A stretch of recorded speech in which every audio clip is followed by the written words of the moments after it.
सीधे आपको ले चलते हैं कुरुक्षेत्र, जहां पर हरियाणा के मुख्यमंत्री मनोहर लाल खट्टर गीता महोत्सव कार्यक्रम में पहुंचे। क्या कुछ कह रहे सुन लेते हैं।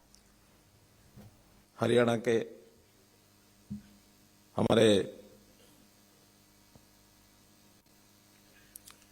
आप आदरणीय ज्ञानानंद जी महाराज, असम के हमारे संस्कृति मंत्री श्री विमल बोहरा जी, सांसद श्री सुधांशु त्रिवेदी जी, सांसद कुरुक्षेत्र श्री नायब सिंह सैनी जी, असम के मुख्य सचिव श्री पवन कुमार बोरठाकुर जी, कुरुक्षेत्र विश्वविद्यालय के कुलपति प्रोफेसर सोमनाथ जी, उपस्थित सभी अन्य सज्जनवृंद, उपस्थित भाइयों बहनों, बहुत ही प्रसन्नता का विषय है आज मेरे लिए खासकर कि लगातार 8वां वर्ष ये हो रहा है कि जब अंतर्राष्ट्रीय स्तर का ये गीता जयंती का समारोह हो, हम कुरुक्षेत्र में लगातार 2016 से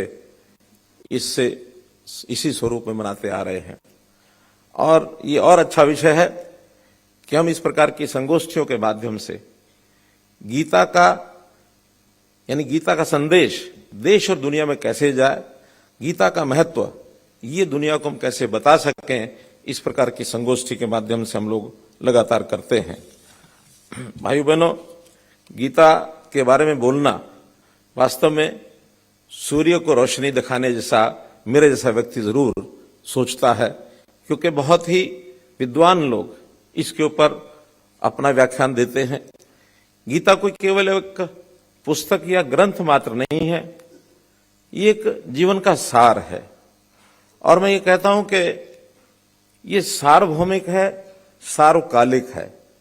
जब गीता संदेश भगवान कृष्ण जी ने सुनाया होगा, जो सार्थकता उस समय थी, आज भी सार्थकता उतनी उससे कम नहीं है।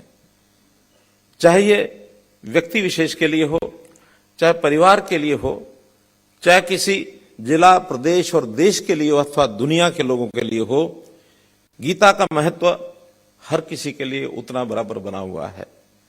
क्योंकि गीता ऐसा शाश्वत संदेश देती है जो मनुष्य के स्वभाव के साथ जितना उथल पुथल मचता है, उसको ठीक करने के लिए, विश्व को सुखी बनाने के लिए, उसको शांति के रास्ते पर ले जाने के लिए, और एक प्रकार से गीता का महत्व ये हमको ध्यान में आता है।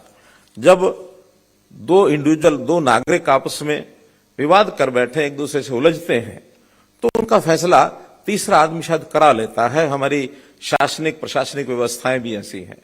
दो परिवार लड़ते हैं, दो गांव के लोगों के बीच में मतभेद हो जाते हैं, दो जिले आपस में किसी प्रकार की कोई बात आपस में कर बैठते हैं, तो हमारी प्रशासनिक व्यवस्थाएं सब संभाल लेते हैं। लेकिन जब दुनिया का ऐसा स्वरूप, जो पूरी दुनिया एक इस नाते से कि एक इकाई के रूप में रहने की जिसकी आवश्यकता, वहां अगर देशों के बीच में कोई कन्फ्लिक्ट होता है तो कई बार संभालना बड़ा मुश्किल हो जाता है। और स्वाभाविक ये भी है कि आपस में छोटी इकाइयां, क्योंकि प्रतियोगी इकाइयां एक दूसरे के साथ होती हैं, भाइयों में हर कोई एक दूसरे से आगे निकलने की कोशिश करता है, जिले और प्रदेश एक दूसरे से आगे निकलने की कोशिश करते हैं।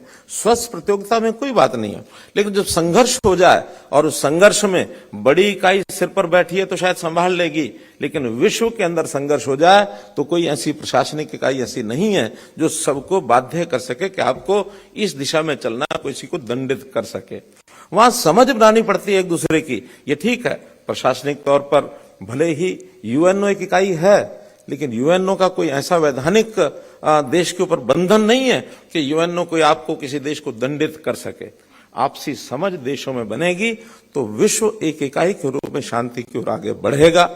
अब इसके लिए विचार और संस्कार ये भी आखिर कहीं से आगे बढ़ाने के लिए अगर उसमें विचार करेंगे तो सबसे बढ़िया आज कोई साधन है तो वो गीता है। गीता के माध्यम से हम दुनिया को दिशा दे सकते हैं।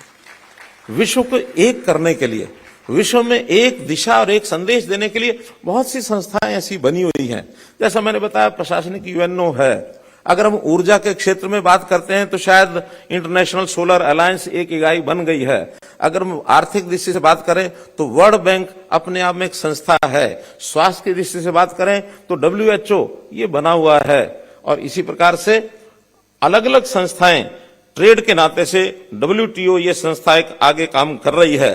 खेलों के नाते ओलंपिक्स ये अपना महत्व बनाए हुए हैं, जो दुनिया को एक दूसरे देशों के नजदीक लेकर के आते हैं। लेकिन फिर भी समझ बढ़ाने के लिए इसकी बड़ी आवश्यकता है।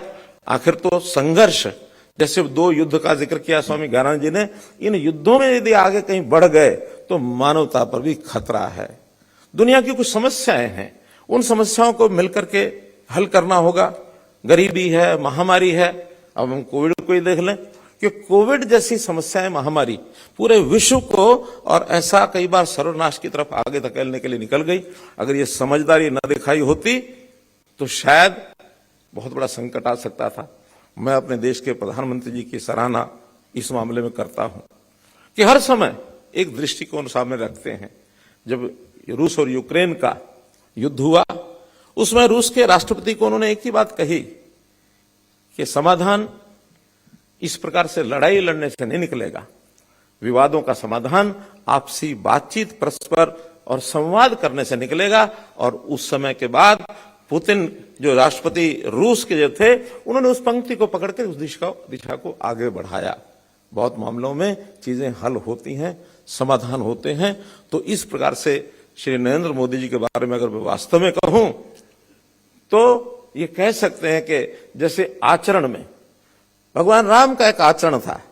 भगवान के नाते नाम सोचें, मर्यादा पुरुषोत्तम राम के बारे में सोचें, तो आचरण में वो प्रभु रामचंद्र जी के रास्ते पर ही चल रहे हैं। और मैं कर्तव्य और कर्म के बारे में कहूं तो श्री कृष्ण जी के पद चिन्हों पर आज हमारे श्री नरेंद्र मोदी जी चल रहे हैं। तो इसलिए विश्व को एक संदेश देना होगा। आज विश्व एक अंधेरी कोठरी में जैसे कोई एक आदमी फंस जाए और उसको रास्ता न दिखे, ऐसे अंधेरे मोड़ पर खड़ा है। एक छोटी कहानी मैंने पढ़ी थी कि एक व्यक्ति एक कोठरी में फंस गया, अंधेरी कोठरी, रात का समय, और वो फंसा तो निराश होता रहा, दरवाजा ढूंढता रहा, दरवाजा कहाँ है, हाथ पैर मारता रहा, दरवाजा उसको दिख नहीं रहा था, निराश हो रहा था। अचानक उसको थोड़ी आवाज, खटखटाहट सुनाई दी कि बाहर, उस कमरे के बाहर कोई आदमी आया है और उसने एक तिल्ली जलाई है। तिल्ली जलाते एक छोटी सी रोशनी की किरण वो जहां दरवाजा था उसके अंदर सुराख था, उसमें से उसको दिख गई। और व्यक्ति दौड़ करके जिधर से रोशनी आ रही थी उधर जाकर के लपका, उसको दरवाजा मिल गया, खोल लिया, खोल के बाहर निकला और बहुत हड़बड़ाया हुआ।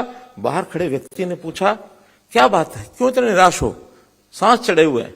उनका, जब मैं इतनी देर से दरवाजा खोज रहा था, मुझे दरवाजा नहीं मिल रहा था, अचानक आपने तिल्ली जलाई और मुझे दरवाजा मिल गया और मैं बाहर निकल आया। उनका, तुम बहुत बड़ी गलती कर रहे थे, तुम दरवाजा खोज रहे थे, दरवाजा नहीं खोजो, रोशनी खोजो, रोशनी, जिधर से रोशनी आएगी उधर ही तुम्हारा भला हो जाएगा। तो गीता हमारे लिए रोशनी है। इस रोशनी के हिसाब से यदि हम खोजने निकलेंगे तो निश्चित रूप से हम अपने आप को भी रास्ता दिखा पाएंगे, अपना परिवार, समाज, देश, प्रदेश और दुनिया, सबको हम रास्ता दिखा पाएंगे। ये एक मंच है, अंतर्राष्ट्रीय गीता महोत्सव का ये जो मंच है, इस मंच का उपयोग हमको इन समस्याओं को खोजने के लिए करना होगा। इस मंच के माध्यम से अभी हमने प्रारंभ किया है और इस प्रारंभ करने में मुझे प्रसन्नता है आपको बताते हुए, दर्जन भर देश ऐसे हैं जो इस दिशा में आगे बढ़ गए हैं, जो अपने अपने देशों में अंतर्राष्ट्रीय गीता जयंती का महोत्सव कराने के लिए हमको निमंत्रण देते हैं। स्वामी जी कई देशों में जाकर के आए हैं, मॉरिशस भी गए हैं, कनाडा भी गए हैं, यूके में भी गए हैं, ऑस्ट्रेलिया गए हैं, अभी और देशों के निमंत्रण आ रहे हैं। आज भी इस 5 दिन के 6 दिन के कार्यक्रम में कई देशों के लोग यहाँ आए हैं। जापान के कुछ लोग यहाँ बैठे हैं, इधर बैठे 2-3 लोग दिखे थे यहाँ जापान के। ओहायो गोजाइमास। जापान के साथियों का मेरा थोड़ा प्रेम हो जाता जब मैं मिलता हूं, क्योंकि मैंने इसी यूनिवर्सिटी में, इस विश्वविद्यालय में जापानी कोर्स, हमारे वाइस चांसलर साहब ने एक जापानी कोर्स यहाँ शुरू किया है। और केवल जापानी ही नहीं, बल्कि अभी हैदराबाद से हमको एक ऑफर आई है कि English and foreign languages university है, उन्होंने अपना एक रीजनल सेंटर बनाना है। तो हरियाणा में कहाँ बनाया जाए, मैंने उनको आज ही निवेदन भेजा है कि कुरुक्षेत्र यूनिवर्सिटी में जितने विदेशों की भाषाएं हैं उनको सिखाने के लिए और एक यहाँ एक केंद्र बनाया जाए। क्योंकि दुनिया भाषाएं अलग अलग होने के नाते, भाषा एक ऐसी चीज है जो व्यक्तियों को जोड़ती है।